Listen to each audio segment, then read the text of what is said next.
দেখো tan theta equal to -√3 এবং বলা আছে থিটার মানটা π/2 থেকে বড় এবং পাই থেকে ছোট। π/2 মানে কি 90, তার মানে 90 ডিগ্রির থেকে কি হবে থিটার মানটা বড় হবে, আর পাই মানে 180 ডিগ্রি, 180 ডিগ্রির থেকে ছোট হবে। এখন বলা আছে থিটার মান কত।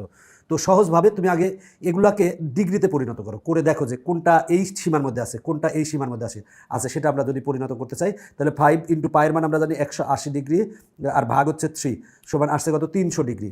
300 ডিগ্রি আসছে, তার মানে 300 ডিগ্রি কি এই সীমার মধ্যে আছে? নাই, তার মানে এটা অ্যান্সার না। এবার 2π/3, 2 গুণ দেখো পাই মানে 180 ভাগ কত, ভাগ হচ্ছে 3 সমান আসে 120 ডিগ্রি, তার মানে এটা আসে 120 ডিগ্রি। 120 ডিগ্রি এই সীমার মধ্যে আছে, দেখো 120 ডিগ্রি কিন্তু 90 ডিগ্রি থেকে বড় এবং 180 ডিগ্রি থেকে ছোট, তার মানে এইটাই কিন্তু অ্যান্সার, এইটা অ্যান্সার। এটা π/3 মানে পাই মানে 180, 180কে যদি তুমি 3 দ্বারা ভাগ করো তার মানে 60 আসে, তার মানে এই সীমার মধ্যে না, এটাও এই সীমার মধ্যে না, তার মানে এগুলো অ্যান্সার না। দেখো ক্যালকুলেটর ছাড়া তুমি মুখে মুখেই কিন্তু করতে পারতেছো এই অঙ্ক। পরের অঙ্কটাও একেবারে হুবহু একই অঙ্ক, জাস্ট এখানে থিটা ছিল, এখানে এক্স আছে, তার মানে এটা অ্যান্সার। এরপরেরটা দেখো ট্যান থিটা ইকুয়াল টু -1/√3 এবং π/2 less than theta less than pi, মানে থিটার মানটা π/2 থেকে বড় হবে এবং পাই থেকে ছোট হবে। π/2 মানে হচ্ছে 90 ডিগ্রির থেকে বড় হবে থিটার মানটা, আর পাই মানে হচ্ছে 180 ডিগ্রির থেকে ছোট হবে। এটা বলা আছে, এখানে বলা আছে। এখন বলা আছে থিটার মান কত, থিটার মানটা বের করতে হবে। তুমি আগের মতো পাই মানে 180কে যদি তুমি 6 দ্বারা ভাগ করো 30 ডিগ্রি হবে, তার মানে 30 ডিগ্রি কি এটার মধ্যে আছে? নাই, তার মানে এটা অ্যান্সার না। এবার 2π/3 মানে কিন্তু আমরা কিছুক্ষণ আগে বের করছি 120 ডিগ্রি, তার মানে এটা 120 ডিগ্রি। 120 ডিগ্রি কিন্তু এই সীমার মধ্যে আছে, তার মানে এটা অ্যান্সার হতে পারে। এবার 5π/6, তার মানে 5π যদি 6 করি, 5 গুণ পাই মানে 180 ভাগ 6 যদি করো তাহলে 150 আসে। 150 কিন্তু 150 ডিগ্রিও কিন্তু এই সীমার মধ্যে আছে, এই সীমার মধ্যে আছে, সুতরাং এটাও অ্যান্সার হতে পারে। এরপরে দেখো 7π/6, তাহলে 7 গুণ 180 ভাগ হচ্ছে 6, তাহলে কিন্তু 210 কিন্তু এই সীমার মধ্যে নাই, তার মানে এইটা অ্যান্সার না। তার মানে এই দুটার মধ্যে যে কোনো একটা অ্যান্সার হবে, 120 ডিগ্রি অথবা 150 ডিগ্রি। এখন আমরা এই ট্যান 120 ডিগ্রির মান -1/√3 পাই নাকি সেটা দেখি। তাহলে ট্যান দেখো ট্যান 120 ডিগ্রি মান, দেখো ট্যান 120 ডিগ্রির মান বের করবো, 120 ডিগ্রির মান বের করলাম, করলে ইকুয়াল প্রেস করবো, করলে -√3 আসছে, তার মানে এটা অ্যান্সার না। আমি এখন শুদ্ধি পরীক্ষা করছি, মানে আমার 120 ডিগ্রির মান, ট্যান 120 ডিগ্রির মান কি -1/√3 না। এবার আমরা দেখি তো ট্যান 150 ডিগ্রির মান কত, তাহলে আমরা ট্যান টানানি 150 ডিগ্রির মান কত আসে সেটা দেখবো। দেখো -√3/3, দেখো √3/3 মানে 3কে আমরা দুইটা √3 লিখতে পারি, √3 কাটা গেলে -1/√3 আসে, -1/√3 আসে, তার মানে এইটা কিন্তু আছে, মানে এইটা কিন্তু আমার এই সীমার মধ্যেও আছে এবং এই ক্ষেত্রেও আমার অ্যান্সার আসে, তার মানে এটা হচ্ছে অ্যান্সার। শুধু তুমি জাস্ট এই সীমা চেক করলে হবে না, দেখতে হবে এই সীমার মধ্যে যদি 2-3টা থাকে তখন তুমি এই শুদ্ধি পরীক্ষা করবা, করলে তোমার অ্যান্সার চলে আসবে। এর পরের অঙ্কটাও কিন্তু একই রকম, tan square a equal to 3, তাহলে স্কোয়ারটা পক্ষান্তর করলে কি পাবো আমরা, tan a ইকুয়াল টু √3 পাবো, √3 পাবো। এখন এখানে মানটা বলা আছে π/2 থেকে বড় হবে এর মানটা এবং পাই থেকে ছোট হবে, মানে এই সীমার মধ্যেই আছে, এই সীমার কথাই বলা আছে।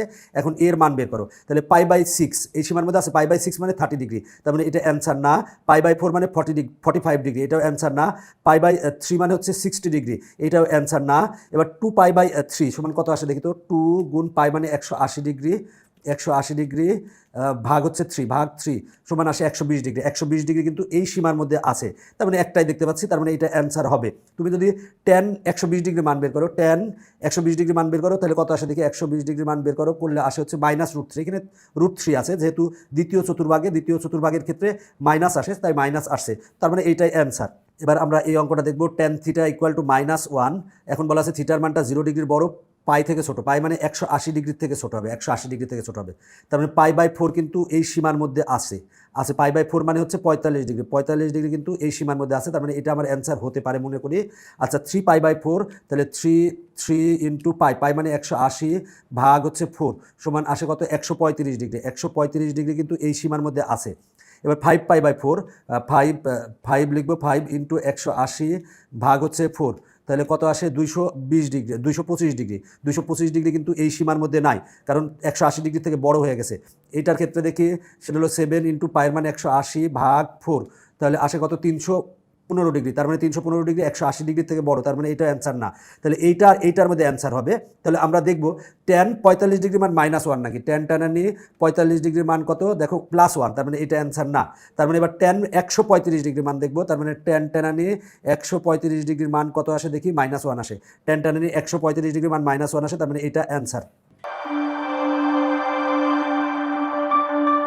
এবার এই অঙ্কটা দেখো, cos θ = -√3/2। এবার থিটার মানটা বলা আছে 90 ডিগ্রির বড় 180 ডিগ্রি ছোট, মানে 90 ডিগ্রির বড় 180 ডিগ্রি ছোট। তাহলে এই সীমার মধ্যে আমরা অপশন চেক করব। এখন দেখি 5π/6 আছে, তাহলে 5 গুণ পায়ের মানে 180 ডিগ্রি ভাগ 6 দিলাম, দিলে কত আসে, 150 ডিগ্রি আসে। 150 ডিগ্রি কিন্তু এই সীমার মধ্যে আছে, তার মানে এটা অ্যান্সার হতে পারে। 2π/3, তাহলে 2 × পায়ের মান 180 ভাগ 3, তাহলে আসে 120 ডিগ্রি।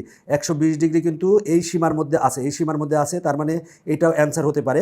এইটার ক্ষেত্রে দেখি 7 × 180 ডিগ্রি ভাগ 6 সমান আসে 220 ডিগ্রি। 220 ডিগ্রি কিন্তু 180 ডিগ্রি থেকে বড়, মানে এই সীমার মধ্যে নাই, তার মানে এটা অ্যান্সার হবে না। এটাও কিন্তু 180 ডিগ্রি থেকে বড় হবে, এটাও অ্যান্সার হবে না। তার মানে অ্যান্সার হবে এইটা অথবা এইটা। তাহলে দুইটার মধ্যে কোনটা অ্যান্সার হবে আমরা সেটা দেখবো এখন। কজ, এখানে আছে কজ 150 ডিগ্রির মান কত আসে সেটা দেখি। কজ 150 ডিগ্রির মান কত আসে, -2/3 -√3/2 -√3/2, তার মানে এইটা -√3/2 এটা অ্যান্সার হবে। এবার এইটার ক্ষেত্রে দেখি কজ 120 ডিগ্রির মান কত আসে সেটা দেখি, হাফ আসে, তার মানে এইটা অ্যান্সার না। তার মানে অ্যান্সার হচ্ছে এইটা। আমরা শুদ্ধি পরীক্ষা করছি, করে দেখছি যে এইটা অ্যান্সার। সহজ কথায় তুমি শুদ্ধি পরীক্ষা করতে পারো সবগুলোর ক্ষেত্রে, তবে আগে অপশন তুমি বাদ দিতে পারবা এই সীমার কারণে। এখন আমরা এই অঙ্কটা সমাধান করব। দেখো এখানে আমরা কট আছে, কট থিটা সমান আমরা জানি 1/tan θ। তাহলে আমরা উপরে দেবো 1 আর নিচে দেবো tan আনি থিটা মানে x ধরবো, x ব্র্যাকেট ক্লোজ দিলাম। এবার ইকুয়াল প্রেস করব, ইকুয়াল প্রেস করার জন্য ইকুয়াল প্রেস করলাম। তারপরে হচ্ছে 12/5 আছে, তার মানে 12 ভাগ 5 দিলাম। দেখো আমরা এটা লিখছি। এবার আমরা শিফট ক্যাল ইকুয়াল প্রেস করব। করার পর এখানে বলা আছে কিন্তু কট থিটা ও কোসেক থিটা বিপরীত চিহ্ন বিশিষ্ট। বিপরীত চিহ্ন বিশিষ্ট হলে সাইন থিটার মান বের করো। তো দেখো এখানে সাইন, আমরা থিটার অ্যান্সারে আছে তাই অ্যান্সার দিলাম, দিয়ে ইকুয়াল টু কত আসে দেখো 5/13 আসে। 5/13 কিন্তু আছে কিসে, আছে হচ্ছে গতে, তার মানে 5/13 অ্যান্সার। তবে অঙ্ক অবশ্যই প্র্যাকটিস করতে হবে। দেখো আমার অ্যান্সার আসছে 5/13 এই ক্যালকুলেটারটায় আসছে, আর এই ক্যালকুলেটারটায় মাইনাস আসছে। এখানে অনেক সময় কিন্তু এইটাতেও মাইনাস আসতে পারে। তো এখানে কিন্তু তোমাকে কিছু কিছু ক্ষেত্রে সতর্কতা অবলম্বন করতে হবে। মাইনাস আসলে তো তুমি তখন এটা দিয়ে দেবা, অ্যান্সার কিন্তু আসলে গ। তো এখানে দেখো বলা আছে কট ও কোসেক বিপরীত চিহ্ন বিশিষ্ট, এই জিনিসটা কিন্তু খেয়াল করতে হবে। এই জন্য অঙ্ক বারবার প্র্যাকটিস করতে হয়। কট যেহেতু মাইনাস, তার মানে কোসেক হবে কিন্তু প্লাস, বিপরীত চিহ্ন হবে। যেহেতু কট মাইনাস, তার মানে কোসেক হবে কি, কোসেক হবে হচ্ছে প্লাস। আমরা জানি কোসেক থিটা = 1/sin θ, তার মানে সাইন থিটাও প্লাস হবে। সাইন থিটার মান যদি মাইনাসও আসে, তোমাকে প্লাসেরটা দিতে হবে। কিন্তু অনেক সময় ক্যালকুলেটারে কিন্তু মাইনাসও চলে আসতে পারে। দেখবা যে তুমি করতে গেছো, দেখো মাইনাস আসতে পারে তোমার ক্যালকুলেটার বা অন্য বিভিন্ন ক্যালকুলেটারে কিন্তু মাইনাস আসতে পারে। আমি কিন্তু কয়েকবার চেক করে দেখছি যে একবার মাইনাস আসে, একবার প্লাস আসে, বিভিন্ন সময় বিভিন্ন রকম আসে। তাই যেহেতু বিপরীত চিহ্ন বলা আছে, তাই গ অ্যান্সার হবে। তাই বারবার প্র্যাকটিস করতে হবে। এরপরে দেখো সাইন থিটা = 4/5, এখানে সীমা দেওয়া আছে। এখন বলা আছে কস থিটার মান বের করো। তো আমরা কস থিটার মান বের করব। তাহলে দেখো সাইন, তাহলে লিখলাম সাইন থিটা মানে আলফা, এই যে এক্স দিলাম। এরপর ইকুয়াল প্রেস করলাম। এরপরে কিন্তু আমরা 4/5 লিখবো। তাহলে উপরে দিব 4 আর নিচে দিব কত, 5 দিয়ে দিলাম। এবার শিফট ক্যাল, এবার ইকুয়াল প্রেস করব। করলে দেখি আমার কোন মানটা আসে, x = এইটা আসছে। এখন কিন্তু আমার কস থিটার মান বের করতে বলছে। তাহলে আমার কস অ্যান্সার, কস থিটার মান বের করব। তাহলে আসে 3/5 আসে, 3/5। এখানে কিন্তু বলা আছে থিটাটা কিন্তু বলা আছে π/2 এর বড়, মানে 90 ডিগ্রি বড় এবং 180 ডিগ্রি ছোট। আমি যদি চিত্র অঙ্কন করি, তার মানে 90 ডিগ্রির বড় আর 180 ডিগ্রির, দেখো 90 ডিগ্রি বড় আর 180 ডিগ্রির ছোট। তার মানে এটা কিন্তু দ্বিতীয় চতুর্ভাগে আমরা জানি সাইন আর হচ্ছে কোসেক হচ্ছে পজিটিভ আর কস কিন্তু নেগেটিভ। তুমি এখন এটা দেখে ডাইরেক্ট এটা অ্যান্সার করে দিলা, তাহলে কিন্তু তোমার ভুল হয়ে যাবে। কারণ এখানে দ্বিতীয় চতুর্ভাগ বলা আছে। দ্বিতীয় চতুর্ভাগে কিন্তু আমরা জানি কস হচ্ছে ঋণাত্মক। এখন তোমার ক্যালকুলেটরে আসছে 3/5, ঠিক আছে 3/5 আসছে, কিন্তু তোমাকে তো দেখতে হবে যে কস কিন্তু দ্বিতীয় চতুর্ভাগে, যেহেতু শর্ত বলা আছে দ্বিতীয় চতুর্ভাগে ঋণাত্মক, সুতরাং অ্যান্সার হবে কিন্তু খ। এই জিনিস কিন্তু ভালো করে মনে রাখতে হবে। যেহেতু আমার আসছে 3/5, কিন্তু এখানে অ্যান্সার হবে -3/5, কারণ দ্বিতীয় চতুর্ভাগে কস হচ্ছে ঋণাত্মক, তাই -3/5 হবে।